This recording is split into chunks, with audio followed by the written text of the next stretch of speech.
Mensagem de hoje, 1 Crônicas, 2 Crônicas, capítulo 14. Para contextualizar, nós estamos falando a respeito,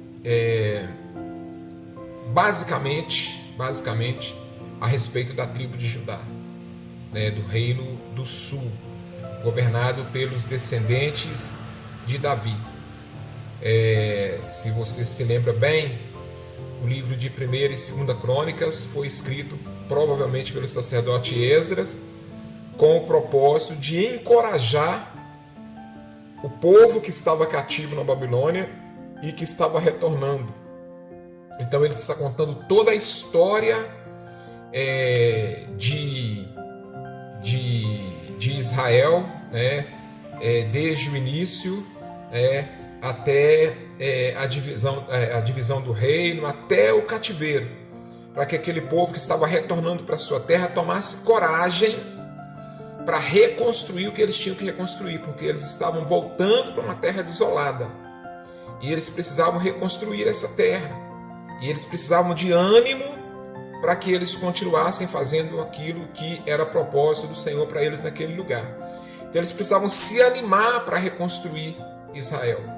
E então o sacerdote escreve a história para eles, e conta toda a história e fala de tudo que aconteceu, de ruim e de bom também. E ele faz questão de frisar as vitórias e as bênçãos do Senhor durante a fidelidade, então por isso as vitórias, e também as maldições vindas da desobediência, por isso as derrotas e o fracasso de Israel. E agora em 2 Crônicas ele está focado, assim, basicamente no reino de Judá, no reino do sul, governado pelos descendentes de Davi. Ele fala muito pouco a respeito das 10 tribos, ele foca mais na descendência de Davi, no reino de Judá.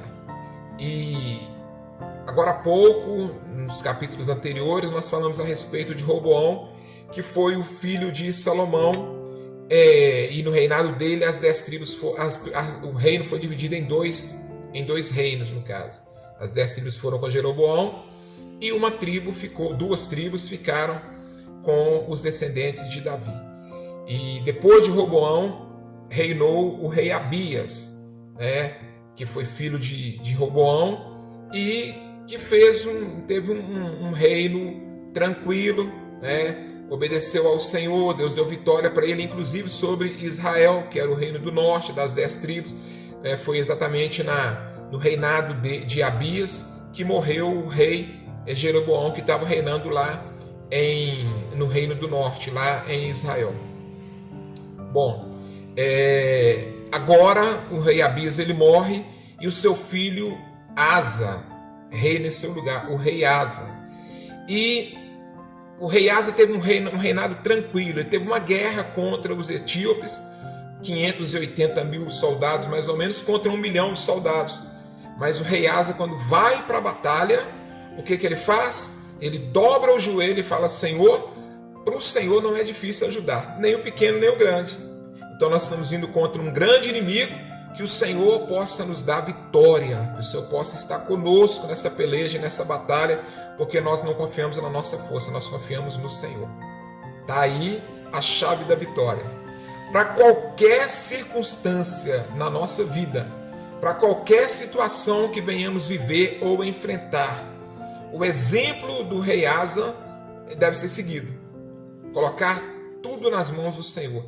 Tanto as coisas que nós podemos resolver, porque eu sempre digo que nós devemos fazer com todas as nossas forças, mas não quer dizer que a gente tem que pedir direção de Deus. Temos que pedir direção, temos que pedir para Ele nos ajudar, Então, tanto as coisas pequenas que nós podemos resolver, Senhor, me dá direção, me ajuda, quanto as coisas grandes que nós não podemos resolver. Nessas aí sim que a gente tem que orar mesmo: Senhor, vai adiante de mim, porque eu não tenho condições de vencer essa batalha, mas o Senhor é o meu Deus, me ajuda, Senhor, porque se o Senhor me ajudar, eu vou conseguir.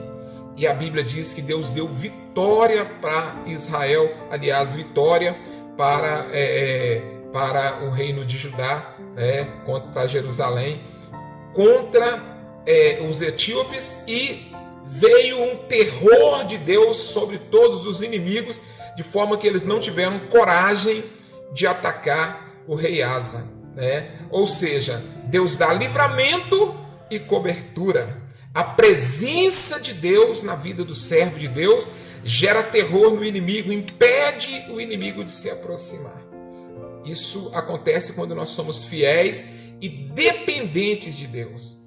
Então a lição hoje é: seja fiel e seja dependente. Porque se você for fiel e dependente de Deus, Deus vai te dar livramento de todos os seus inimigos. Vai vir um terror de Deus sobre os seus inimigos, uma cobertura de Deus sobre a sua vida, e o mal não vai ter poder sobre a sua tenda, sobre a sua casa, sobre a sua família. Lembra do Salmo 91? Caiam 1000 ao teu lado, 10.000 à tua direita, tu, porém, não serás atingido.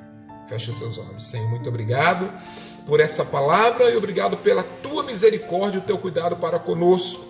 Que a tua presença permaneça em nós, Pai, para que sejamos muito mais do que vencedores, em nome de Jesus Cristo, que assim seja. Amém e amém. Deus te abençoe, em nome de Jesus. Fidelidade e dependência. Um abraço.